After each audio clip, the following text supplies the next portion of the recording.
정만식 어르신 맞으시죠? 간병인 박지연입니다. 따님께서 오늘부터 저를 보내셨다고 들었습니다. 간병인이요? 그의 눈썹이 꿈틀했다. 어색한 웃음을 지으며 여인은 신분증을 꺼내 보였다. 간병인 자격증과 주민등록증, 그리고 명함까지. 준비가 완벽했다. 그러나 문제는 그 준비의 의도였다. 정만식 씨는 자식 누구에게도 간병인을 요청한 적이 없었다. 그는 건강했고 자신 있게 계단도 오르내릴 수 있었으며 약 복용도 정해진 시간에 잘하고 있었다. 그런데 간병인이라니 제가 필요하다는 얘기를 들은 적이 없는데요. 평범한 한 노인의 삶에 스며든 너무도 교묘한 통제와 침묵의 감시. 그 모든 것이 돌봄이라는 이름으로 포장된 채 자식들에 의해 벌어지고 있다는 사실을 아시나요? 이 영상은 대한민국의 수많은 부모님들께 보내는 경고이며 가족이라는 이름 아래 벌어지는 사적 감시의 실체를 고발하는 기록입니다. 혼자 사는 게 죄가 아닙니다. 하지만 어느 순간부터 노인은 스스로를 해명해야 하는 존재가 되었습니다. 왜 혼자 사세요? 혹시 사고라도 나면 어쩌려고요? 그러니까 우리가 간병인을 붙였잖아요. 이런 말들은 걱정처럼 들리지만 실은 통제의 문을 여는 열쇠가 될 수 있습니다. 영상 시작 전 구독과 좋아요, 알람 설정 부탁드립니다. 이제 시작합니다. 정만식 씨는 아침 6시에 눈을 떴다. 창문 틈 사이로 들어오는 햇살이 거실 바닥에 점점 길게 번지는 시각. 그는 느릿하게 몸을 일으켜 앉았다. 집은 조용했다. 그의 단독주택은 2층 구조였지만 오랫동안 2층은 비워둔 채 지냈다. 혼자 사는 데에는 1층만으로도 충분했다. 정수기에서 따뜻한 물을 한 컵 따라 마시고 오래된 라디오에 손을 댔다. 늘 듣던 클래식 채널이 흐르고 잠시 후 그는 주방으로 향했다. 그의 하루는 거의 규칙적이었다. 아내가 세상을 떠난 뒤 그는 자신만의 루틴을 만들었다. 아침 식사, 가벼운 정원 손질, 경로당에서 바둑 한 판, 집으로 돌아와 TV, 뉴스 시청, 저녁, 그리고 일찍 잠들기. 이 리듬은 정만식 씨에게 안정감을 줬다. 그러나 그날 아침은 뭔가 달랐다. 주방으로 향한 그가 냉장고 문을 여는 순간 이미 김치통의 위치가 미묘하게 바뀌어 있었다. 설마 싶었다. 전날 밤에 정리해 둔 그 위치를 자신은 정확히 기억하고 있었다. 기분 탓이겠지. 하지만 이상한 느낌은 지워지지 않았다. 그리고 마치 그 의심을 증명이라도 하듯 7시 정각. 현관 초인종이 울렸다. 누군가가 문 앞에 서 있었다. 그는 고개를 갸웃하며 문을 열었다. 그리고 그 순간 낯선 여인의 얼굴이 그의 눈앞에 나타났다. 정만식 어르신 맞으시죠? 간병인 박지연입니다. 따님께서 오늘부터 저를 보내셨다고 들었습니다. 간병인이요? 그의 눈썹이 꿈틀했다. 어색한 웃음을 지으며 여인은 신분증을 꺼내 보였다. 간병인 자격증과 주민등록증, 그리고 명함까지. 준비가 완벽했다. 그러나 문제는 그 준비의 의도였다. 정만식 씨는 자식 누구에게도 간병인을 요청한 적이 없었다. 그는 건강했고 자신 있게 계단도 오르내릴 수 있었으며 약 복용도 정해진 시간에 잘하고 있었다. 그런데 간병인이라니 제가 필요하다는 얘기를 들은 적이 없는데요. 따님께서 걱정이 많으셔서요. 갑자기 혼자 쓰러지실까봐 불안하시다고 제가 너무 일찍 와서 놀라셨죠. 간단히 청소도 도와드리고 식사 준비도 하면서 시간 보낼 겁니다. 박지연이라는 이름표를 단 여인은 아무렇지 않게 들어와 현관 옆 슬리퍼를 갈아 신었다. 마치 오래전부터 이 집에서 일한 사람처럼 익숙하게 움직이기 시작했다. 냉장고를 열고 재료를 확인하고 싱크대 주변을 둘러보며 정리를 시작했다. 정만식 씨는 얼떨떨했다. 이게 대체 무슨 일인가? 아침 식사 후 그는 딸에게 전화를 걸었다. 신호음 몇 번 끝에 들려오는 목소리. 아빠, 간병인 왔다고? 놀라지 마. 혼자 계시는 게 너무 걱정돼서 지연 씨 괜찮은 분이야. 신경 쓰지 말고 그냥 좀 맡기고 편하게 지내요. 나 지금도 잘 지내고 있다. 내가 정말 간병인 필요할 정도로 보이냐? 아빠는 모르잖아. 언제 무슨 일이 생길지 몰라. 그냥 걱정돼서 그런 거야. 딸은 단호했고 설득이라는 말은 통하지 않았다. 자식이라는 이름으로 사랑이라는 명목으로 벌어지는 일. 그러나 정만식 씨는 알 수 있었다. 이건 돌봄이 아니라 감시였다. 그날 이후 박지연 간병인은 정해진 시간에 도착하고 정해진 시간에 밥을 지었으며 일정한 간격으로 그를 사진으로 찍어 딸에게 보냈다. 오늘 아침엔 잘 일어나셨어요. 산책은 20분만 하셨어요. 식사는 반쯤 남기셨어요. 그 모든 메시지는 그의 생활을 감시하고 기록하는 보고서가 되어갔다. 며칠 후 그는 경로당 친구에게 말했다. 요즘 나 말이야. 내 생활을 누가 매일 보고 있는 느낌이야. 친구는 웃었다. 아이고, 간병인 붙여준 게 어딘가. 효년에. 하지만 그는 웃을 수 없었다. 감시의 그림자는 점점 짙어지고 있었다. 그의 집은 더 이상 자유의 공간이 아니었다. 그리고 이 모든 시작이 좋은 의도에서 비롯되었다는 사실이 그를 더욱 억울하게 만들었다.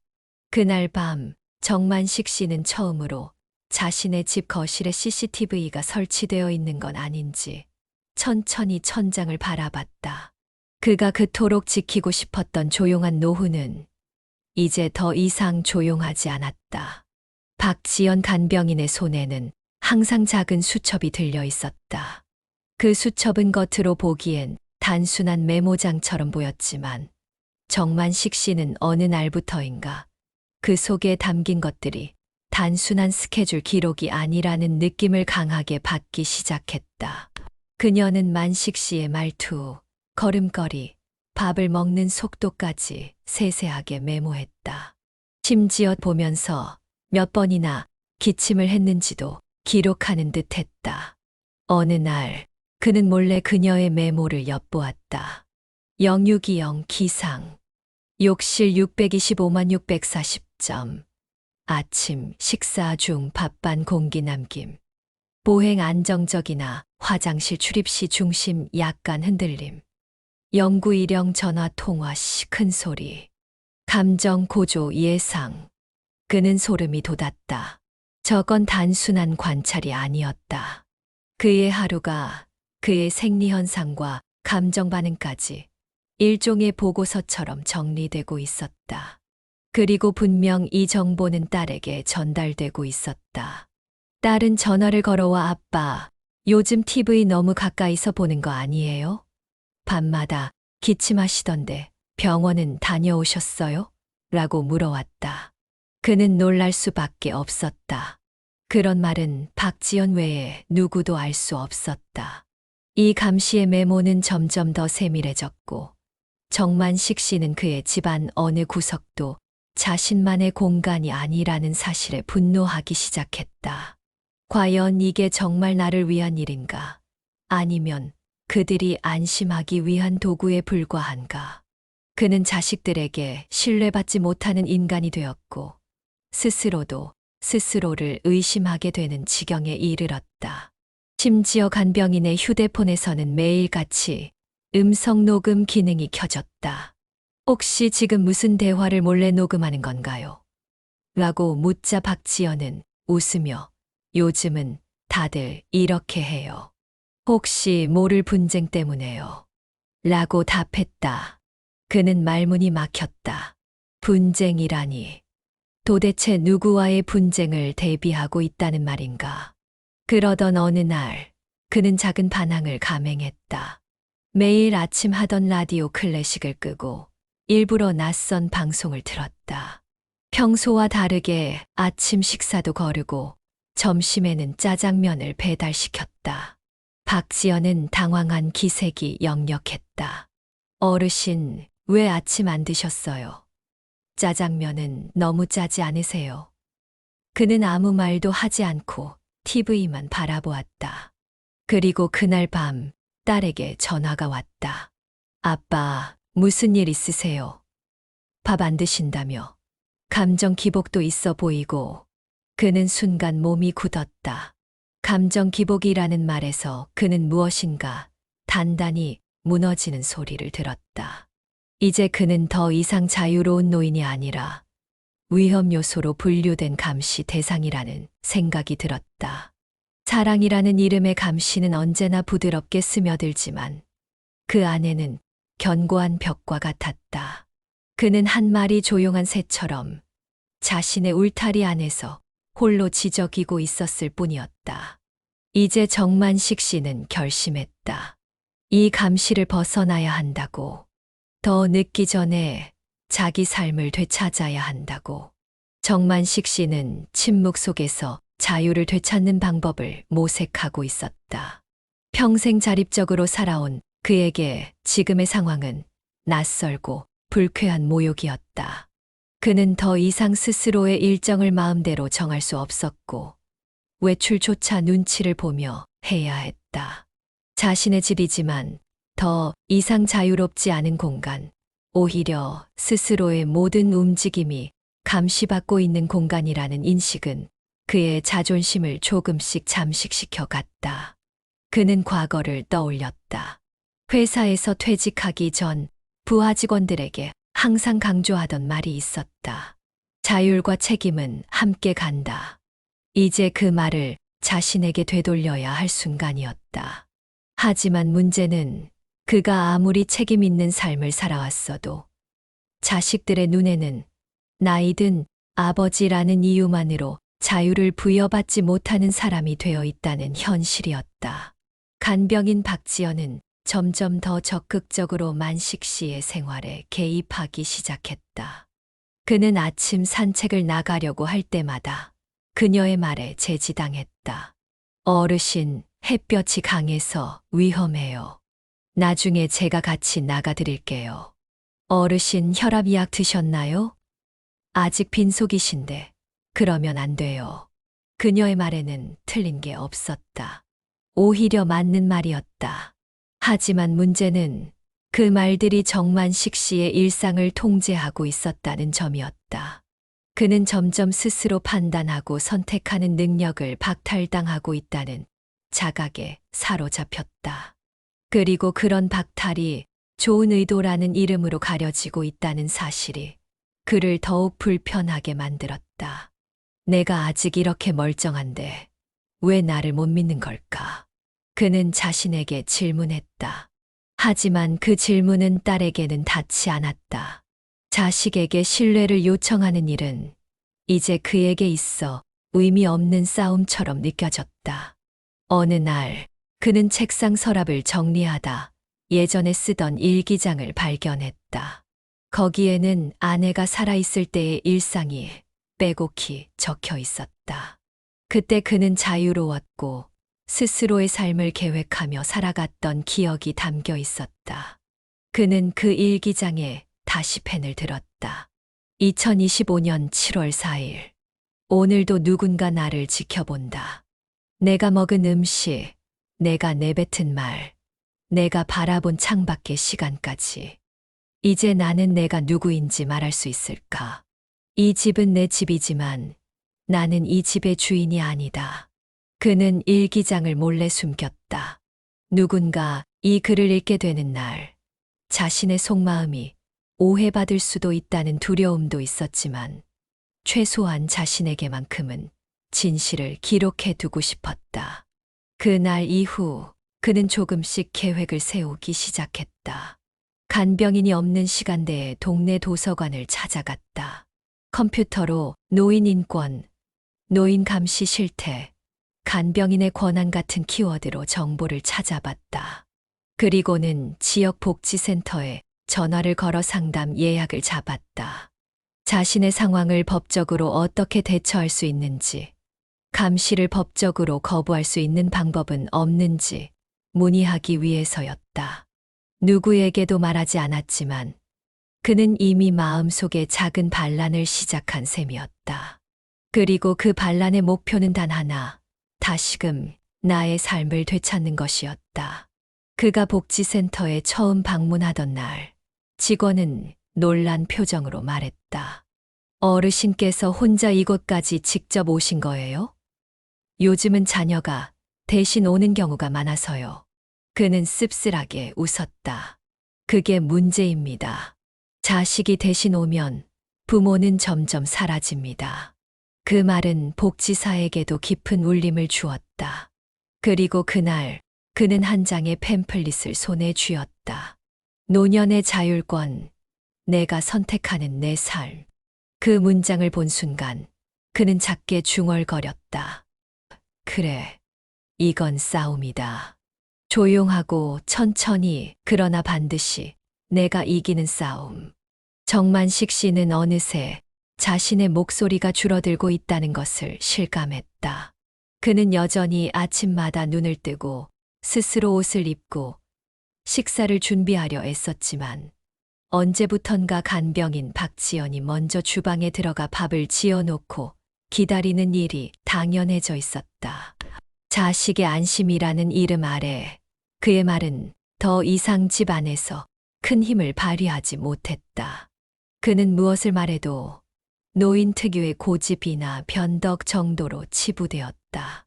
점점 말을 아끼게 되었고 그 침묵은 곧 무력감으로 이어졌다. 그의 의견은 점점 무시당했고 심지어 복지센터에서 진행된 상담에서도 상담사는 반복적으로 가족의 입장을 언급했다. 요즘 자녀분들도 참 힘들어요. 부양의 압박도 크고요.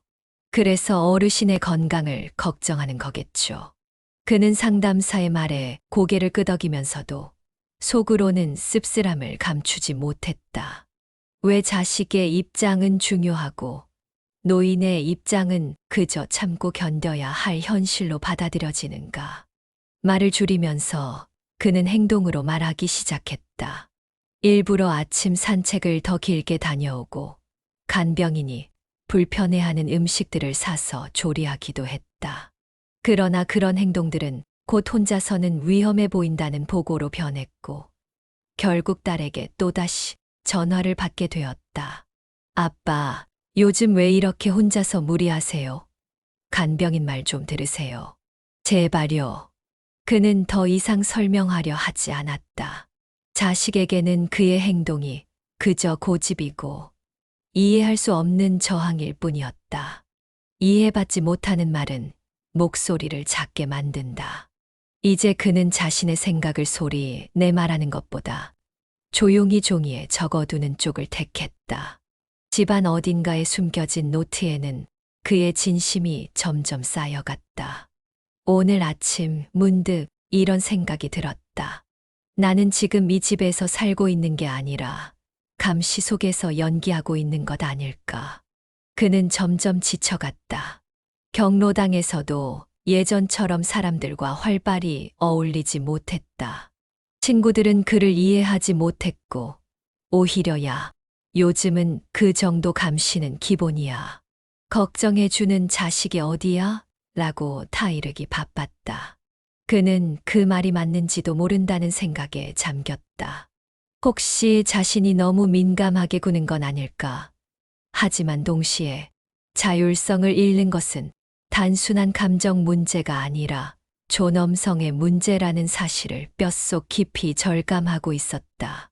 어느 날 그는 결국 딸에게 솔직한 편지를 쓰기로 결심했다. 손으로 꾹꾹 눌러 쓴 편지에는 이렇게 적혀 있었다. 딸아, 나는 내가 나를 걱정해서 간병인을 붙인 것을 원망하지 않는다. 다만 나도 여전히 살아있는 사람이고 생각하고 판단할 수 있는 존재라는 것을 기억해 주었으면 좋겠다. 감시를 사랑이라고 부르지 말아다오. 그것은 나를 지키는 게 아니라 나를 잃게 만든다. 그 편지는 며칠 후 딸의 손에 전달되었고 전화를 통해 그녀는 울먹였다. 아빠, 그런 뜻인 줄 몰랐어요. 저는 그냥 아빠가 걱정돼서 하지만 통화가 끝난 뒤에도 정만식 씨는 그 목소리에서 변화의 확신을 느낄 수 없었다. 그는 이제 모든 것을 되돌릴 수 없을지도 모른다는 생각에 사로잡혔다. 그리고 그날 밤 그는 일기장에 이렇게 적었다. 오늘도 내 목소리는 작았다. 그러나 분명히 있었다. 나는 존재하고 있다. 아무리 조용해져도 나는 아직 사라지지 않았다. 정만식 씨의 하루는 다시 반복되는 루틴 속에 갇혀 있었지만 그는 무언가 이상하다는 직감을 점점 강하게 느끼기 시작했다. 어느 날부터인가 간병인 박지연의 행동에 미세한 변화가 감지되었다. 예전에는 그저 기록하고 조심스레 지켜보던 그녀가 이제는 직접 지시를 하거나 스케줄을 조정하려는 태도를 보였다. 오늘은 병원 예약이 있으니 점심은 간단하게 드세요. 이 시간에는 조금 줄이시는 게 어떨까요? 공손했지만 점점 그의 자유를 갉아먹는 지침처럼 들렸다. 그는 의심을 거둘 수 없었다. 분명히 어딘가에 더 큰 계획이 숨어 있는 것 같았다. 혹시 자신을 요양원으로 옮기려는 것은 아닐까? 자식들은 말로는 걱정된다고 했지만 사실은 자신이 점점 불편한 존재가 되어간다고 느끼는 건 그저 노인의 피해망상이었을까? 아니었다. 그는 확신하고 있었다. 딸의 말투가 조금씩 변하고 있었고 통화의 주제도 아빠 요즘 어떤 기분이에요? 에서 생각해 보셨어요? 로 옮겨가고 있었다. 그는 스스로를 되돌아보며 무엇이 문제였는지를 따져보았다. 혹시 자신이 지나치게 고집스럽게 행동했는가? 감정적으로 대응한 적은 없었나? 그러나 아무리 생각해봐도 그는 단지 살아있는 사람으로서 기본적인 권리를 지키고자 했을 뿐이었다. 하지만 그 권리는 이미 가족의 안정이라는 이유로 가려지고 있었다. 딸은 그를 걱정한다고 했지만 그의 감정에 대한 배려는 없었다. 걱정은 일방적인 감시로, 배려는 일방적인 통제로 바뀌어 있었다. 이런 의심은 그의 몸과 마음을 갉아먹기 시작했다. 잠을 이루지 못하는 날이 많아졌고 식욕도 점점 떨어졌다. 병원에서는 스트레스성 위염 진단을 받았지만 그는 누구에게도 그 진짜 이유를 설명할 수 없었다. 왜냐하면 누구도 그것을 문제라고 인정하지 않았기 때문이다.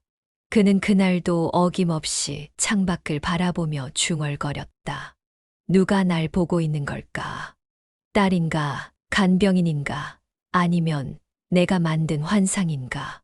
하루는 그가 거실에 나와 TV를 켜려던 순간 간병인의 전화통화 소리를 듣게 되었다. 네, 네. 어르신은 오늘도 비슷하세요. 좀 무기력하시고요. 네, 제가 말씀드린 대로 조심히 유도하고 있습니다. 그 말에 그는 온몸이 얼어붙었다. 유도하고 있다는 말이 무엇을 의미하는지 그는 정확히 알고 있었다. 이제 그는 감시의 대상일 뿐 아니라 어떤 결정을 향해 조종되고 있는 존재일지도 몰랐다.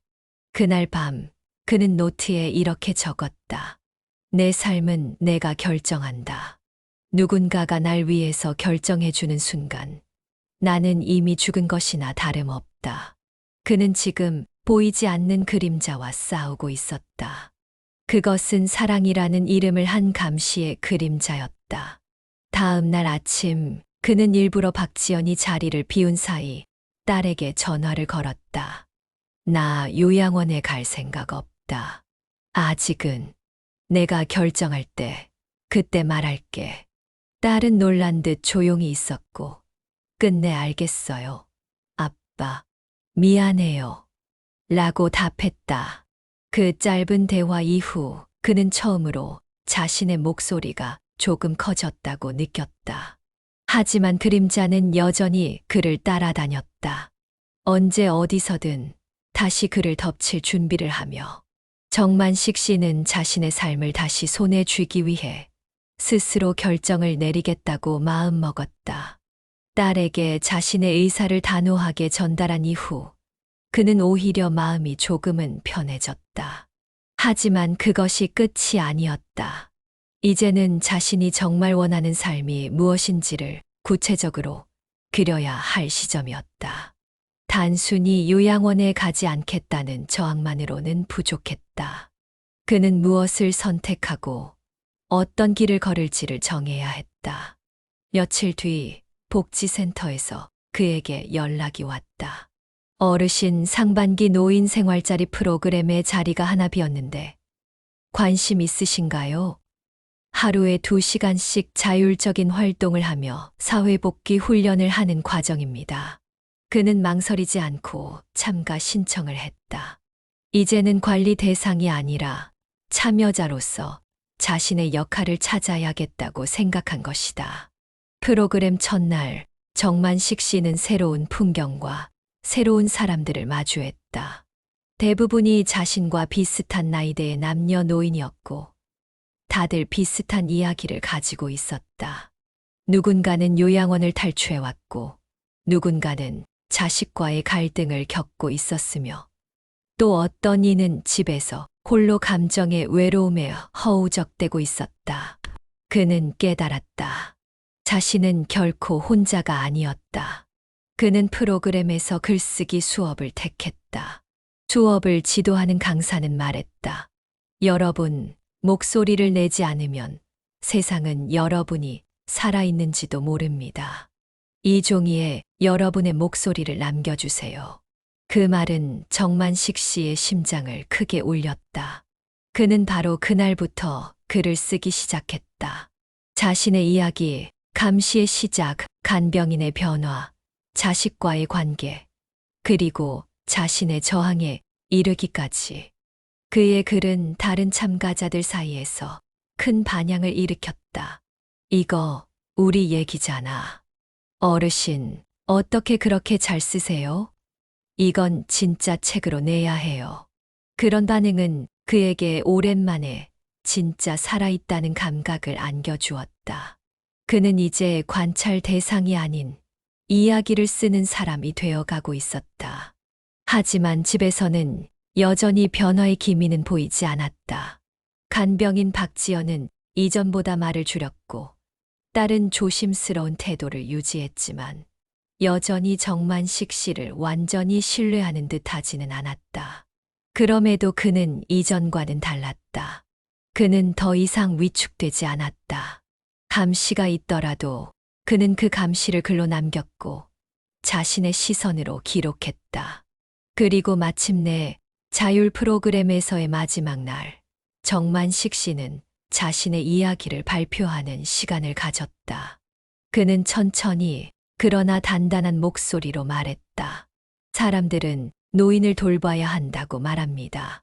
그런데 돌봄이라는 것이 감시가 되고 통제가 되고 침묵을 강요하게 될 때 우리는 그 돌봄에서 자유롭고 싶어집니다. 저는 아직 스스로 살아갈 수 있는 사람입니다. 저는 저의 삶을 선택할 수 있는 사람입니다. 그날 그의 발표는 많은 박수를 받았고 몇몇은 눈물을 흘렸다. 그가 집으로 돌아오는 길, 그는 조용히 중얼거렸다. 이제 나는 선택할 수 있다. 어떤 삶을 살 것인지, 누구의 목소리에 귀 기울일 것인지. 나는 더 이상 감시의 대상이 아니다. 그의 노트에는 마지막으로 이렇게 적혔다. 감시는 나를 작게 만들었지만 선택은 나를 다시 세운다. 나는 오늘 다시 나의 삶을 선택한다. 그날 이후 정만식 씨는 새로운 일상을 시작했다. 여전히 간병인이 집을 드나들고 있었고 딸은 주기적으로 안부 전화를 해왔다. 겉으로 보기에는 모든 것이 그대로였다. 하지만 정만식 씨의 내면은 전과 같지 않았다. 자율성과 자기 표현의 감각을 다시 손에 쥔 그는 이제 스스로의 삶을 구성해가는 진짜 여정을 시작한 것이다. 그러던 어느 날 아침, 정만식 씨는 평소보다 훨씬 이른 시각에 외출 준비를 마쳤다. 딸에게는 오늘은 일정이 있으니 전화하지 말라는 쪽지만 남겨놓고 천천히 구도심 골목길을 걸어갔다.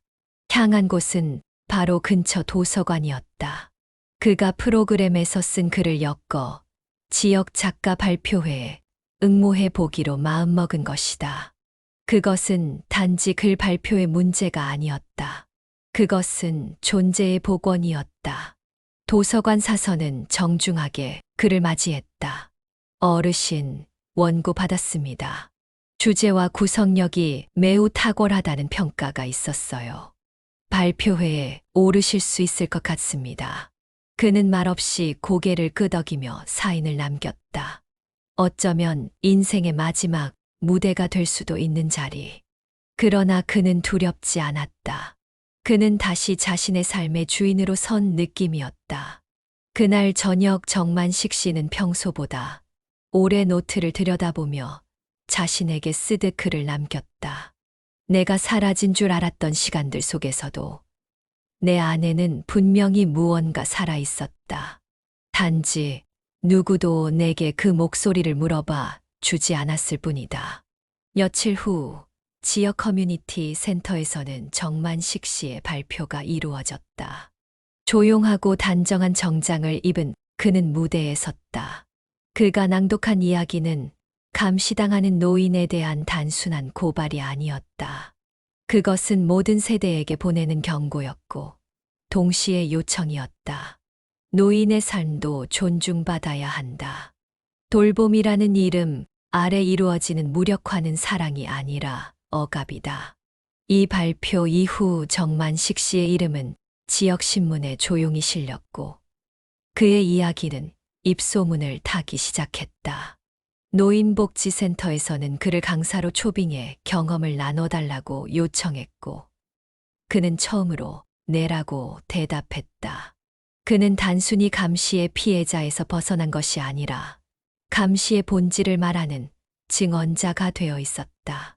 어느 날 딸이 집으로 찾아왔다.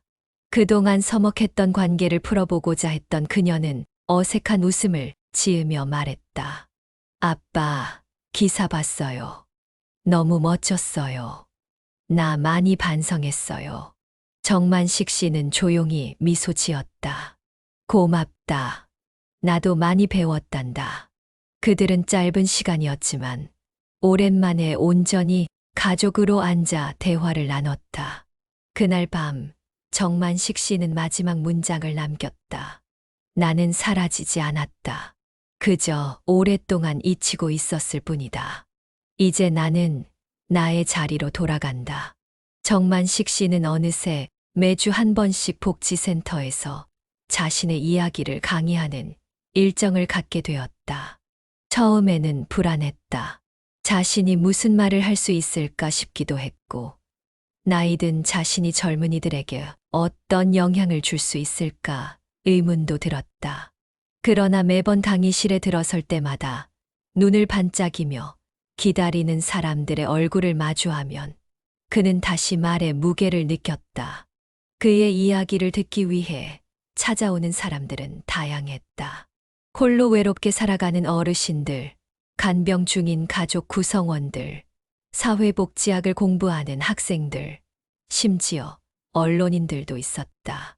그중 어떤 이는 수첩을 펴들고 또 어떤 이는 조용히 눈물을 훔쳤다. 누군가는 말하곤 했다.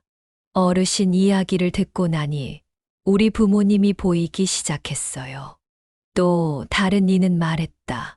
감시라는 말이 왜 이리 가슴을 치는지요. 정만식 씨는 그 말들 하나하나를 가슴에 새겼다. 그는 강사가 아니었다. 다만 그저 살아남은 자였고 침묵당했던 기억을 다시 살아내는 중인 노인이었다. 하지만 그 목소리가 누군가에겐 구명줄이 된다는 것을 알게 된 그는 더는 자신을 작다고 여기지 않았다. 어느 날 지역 방송국에서 그에게 연락이 왔다. 어르신의 이야기를 다큐멘터리로 제작하고 싶습니다. 그는 잠시 망설였지만 이내 고개를 끄덕였다. 누군가를 위해서라면 해야지요. 그 다큐는 감시의 그림자라는 이름으로 편성되었고 방송 후 큰 반향을 불러일으켰다. 그의 노트와 육성이 화면 위로 흘러가며 수많은 시청자에게 말을 걸었다. 노인은 보호받아야 할 대상이 아니라 존중받아야 할 존재입니다. 그의 삶은 천천히 그러나 확고히 변화하고 있었다. 마을회관에서는 노인 자율권 회복 모임이 생겼고 그는 자연스레 그 중심이 되었다. 사람들은 그를 정 선생이라 부르며 조언을 구했다. 어떤 이는 자신의 집에서 벌어지는 감시의 기운을, 어떤 이는 요양원에서 겪은 무기력함을 털어놓았다. 그는 늘 조용히 듣고 천천히 말하며 상대가 자기 목소리를 되찾을 수 있도록 곁을 지켰다. 그러던 중 한 통의 편지가 그의 집에 도착했다. 보낸 이는 자신이 어릴 적 한때 도움을 줬던 동네 꼬마였다. 그는 이제 중년이 되어 있었다. 편지에는 이렇게 적혀 있었다. 어릴 때 선생님이 제게 내 생각을 말해도 된다고 하신 게 아직도 기억나요. 덕분에 저는 지금도 제 생각을 말하며 살아가고 있습니다. 이제 저도 누군가에게 그 말을 전해줄 차례라 생각했어요. 그 편지를 읽는 순간 정만식 씨는 조용히 눈을 감았다. 자신의 말이 누군가에게 줄기처럼 이어지고 있음을 느낀 것이다. 그는 이제 더 이상 잊힌 존재가 아니었다.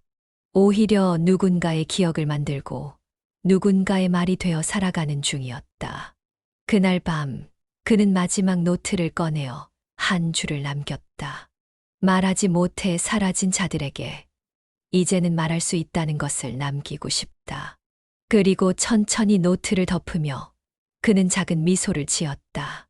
어쩌면 자신이 견딘 침묵의 시간은 이 말을 하기 위해 필요한 시간이었을지도 모른다고. 집으로 돌아온 그는 벽에 걸린 오래된 가족 사진을 바라보았다. 그 속에서 미소 짓던 젊은 자신, 아내, 딸의 얼굴은 여전히 과거의 어느 순간을 간직하고 있었다. 이제는 그 사진 속 모습에서 벗어나 현재의 자신을 마주할 수 있었다. 그가 감시당하며 침묵으로 버텨온 시간은 지나갔고 이제는 말하는 삶, 선택하는 삶을 살아가고 있었다. 어느덧 봄이 다가오고 있었다. 복지센터 앞 화단에는 이름 모를 꽃들이 피기 시작했고 그는 조용히 그 옆을 지나며 나직이 읊조렸다. 이제는 내가 나를 지킨다. 그 말에는 두려움도 분노도 없었다. 다만 온전한 삶에 대한 깊은 신뢰가 담겨 있었다. 노인의 삶은 사라지지 않았다. 단지 오랫동안 아무도 귀 기울이지 않았을 뿐이다. 이제 누군가는 그의 말을 기억하고 또 다른 누군가는 그 기억 위에 자신의 삶을 얹을 것이다. 그렇게 말과 말 사이로 한 사람의 이야기는 세상을 바꾸는 씨앗이 되어 퍼져나간다. 정만식 씨는 더 이상 홀로가 아니었다. 그는 많은 사람들에게 울림을 준 목소리였고 지금 이 순간에도 누군가의 마음 속에서 조용히 살아있는 이야기였다. 이 시리즈를 보신 여러분, 오늘 누군가의 이야기에 귀 기울여 보시는 건 어떨까요? 그리고 혹시 그 대상이 여러분의 부모님이라면 아주 짧은 한마디를 건네보는 것도 좋겠습니다. 요즘 어떻게 지내세요? 지금 이 순간에도 누군가는 그 말을 기다리고 있을지 모릅니다. 구독과 좋아요, 알람 설정은 저희에게 큰 힘이 됩니다. 앞으로도 잊혀진 이야기를 조용히 하지만 꾸준히 전하겠습니다. 감사합니다.